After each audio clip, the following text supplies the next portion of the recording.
Hello again and welcome to Uncle Geoff's Easy-Peasy English. And today we're looking at some sounds again. Today we're looking at these two sounds. This is and this is v. The mouth is the same position for both sounds. It doesn't change. The only difference is in the voice. No voice. Voice. So deep breath. Deep breath again. You can change one to the other.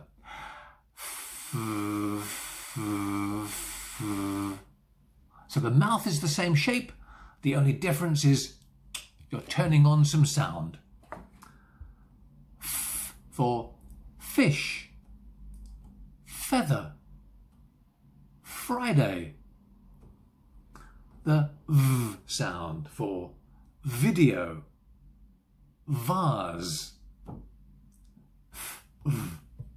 Practice, have fun, and we'll talk again another day.